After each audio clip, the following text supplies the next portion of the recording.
Hello, I'm Andrew Roberts from Reciprocom, and this is an introduction to Food Industry Asia's Food Safety Foresight Beyond 2030. Today, I'm going to give you an overview of why you should read this publication, what's new about it, why it matters, what are the next steps, and who should listen outside of FIA to the key messages within this report. So on to why read this report. It's 28 pages. It's quite comprehensive, and in some ways there are some challenging concepts to look through, but I believe it will be worth your time to look at this and to explore the method, the results, and the recommendations. Firstly, we explored this from taking food safety, an incredibly important topic, and exploring that in a new way. And that really is demanded by some of the complexity and uncertainty of the topic, and how the usual approach would be to explore this in a case-by-case basis. And I think that's extremely limited because many of the factors are interrelated, and it's important to capture that. So it's a new type of approach. There are several new instances, methodology, combining different elements of the Foresight framework. How we arrived at this work through expert consultation online. So it was quite ambitious and has taken a little bit longer than we expected, but I think the result is certainly worthwhile. It explores the future from a number of different perspectives. The future that is vested in the food system and different configurations of that system, but also as a future, the most likely future based upon the past. And food safety is quite cyclical in this regard. Although we explore the future and try and develop conversations around that, it is really to explore decision-making in the present, which underlines why you should read this. Certainly, another and final point here is that we show that the food safety conditions are very much beyond just food risk. This is extremely important in terms of resilience and robustness of food safety, and that the very resilience of the food firm and the industry as a whole is based far beyond the normal considerations of technical and political aspects. So certainly a compliance with regulation is obviously mandatory, but resilience extends beyond that. On to what's new.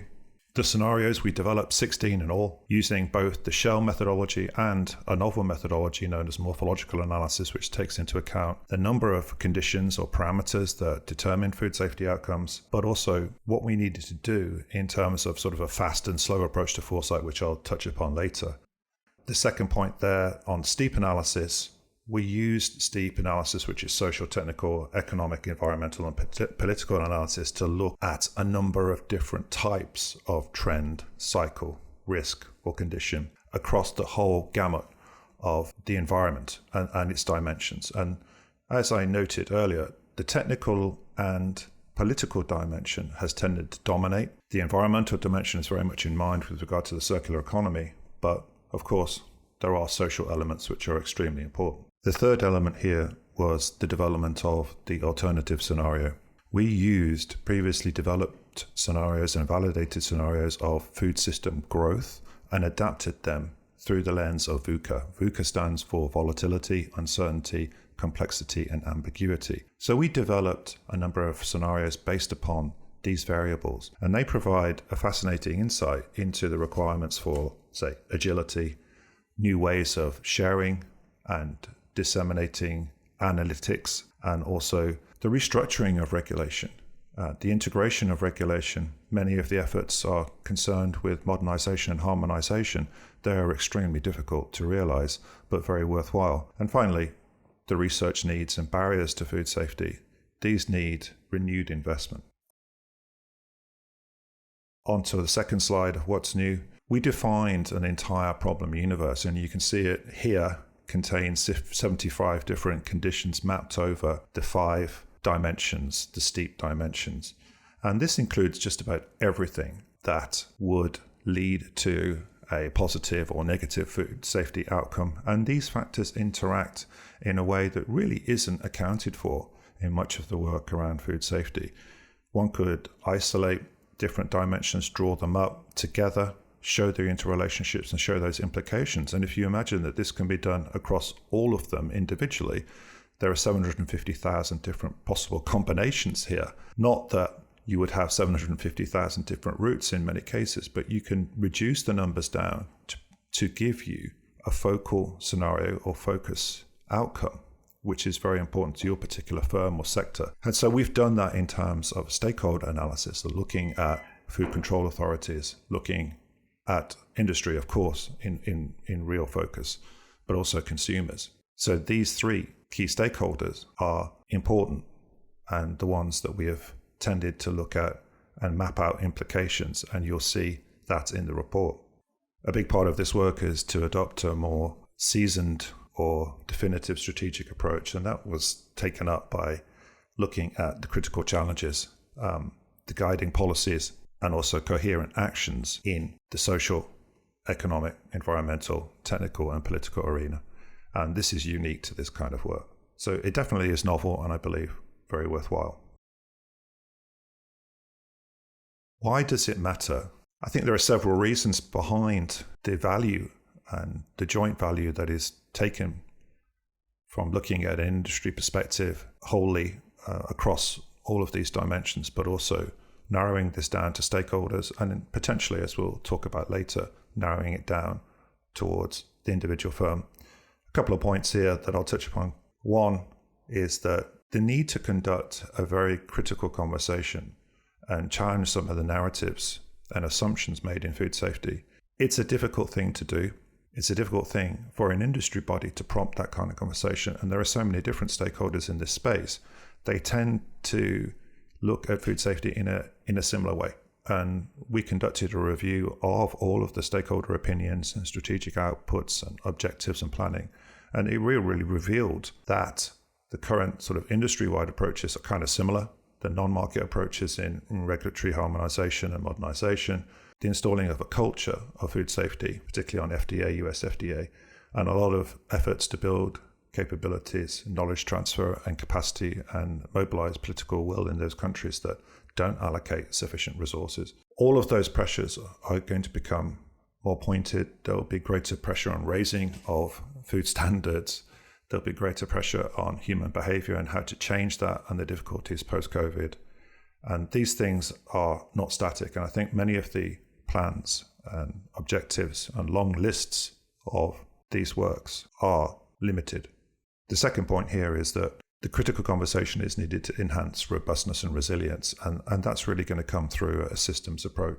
The key point is that the resilience in food safety outcomes is not based on just the technical and political. Although compliance is top of mind, the technical achievements or processes that go on within a firm are extremely important. The resilience will come through a broader appreciation of other trends and cycles and how they're going to impact outcomes.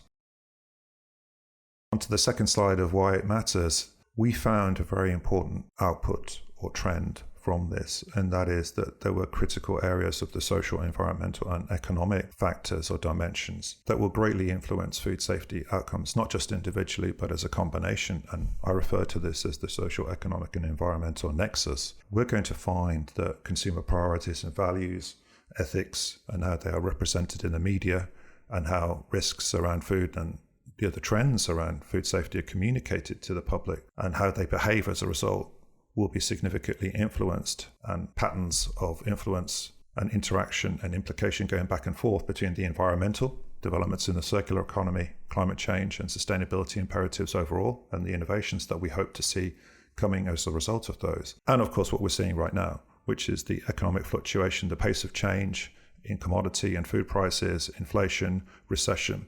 The overall volatility element or worldview is having an impact. And at this time, there is a significant research gap in this area. We simply do not know what particularly happens in economic volatility and food safety, and the relationships are not always clear. What we do know is that we see more malevolent activities during economic recession, and the possibilities of these, in terms of cybersecurity, for example, are increasing. On to what's next. There are a wealth of possibilities, certainly, in how Foresight may be applied in a very quick and frugal way in issues management to give you the 2x2 graph you saw in the scenario development at the beginning. Secondly, we can use Foresight to look at other topics such as sustainability and consumer choice. There is one additional element of Foresight. It's a tool. It's a tool to generate evidence. It's a tool to strengthen the claims or central arguments that FIA needs to have in order to contest a number of the policies and claims made by other stakeholders, which are certainly restricting many elements of industry activity at this time. Finally, who should listen? We believe that this work has validity in the food safety arena. It's novel, it's ambitious, it should be read by a wide range of stakeholders. These include, of course, food control authorities or regulatory institutes, government authorities. And a central message there would be to really look at the whole structure of regulation and how it might be integrated between health and food safety, for example, and to look beyond the case-by-case risk assessment. The isolation of risk on a case-by-case basis is an extremely narrow view which to take, and in the real world, food risks are not realized in this manner. They can really broaden their outlook beyond the sort of overly predictive, the overreach into the unknowns and precautionary approaches that will limit sustainable innovation. As far as the IGOs are concerned, or the major food safety bodies around the world, the key takeaway here is that strategy is not just about objectives and lists and plans according to a vision, plans according to an outline of protecting the consumer. These narratives or references change. They are different between different stakeholders. So to find a truly strategic approach, we need to look at identifying priorities and the critical challenges and what to do about them. The guiding policy of reducing foodborne disease is not a strategy. It is a guiding principle, but how to achieve that really depends on identifying the situation at hand and the coherent actions that need to take place as a result. For food firms, applying the methods here to this and other challenges is a valid way to get value from this type of work. The Foresight can complement your existing tools. You can help with the design and configuration of solutions, particularly towards robustness and resilience. This will maintain the pathway of growth within the firm and business sustainability and profits. I want to thank you for taking time to listen to this. I hope that you will be able to look at the full report, which you can download from this link here, and we're delighted to answer your questions and continue this conversation with you in the future. Thank you very much.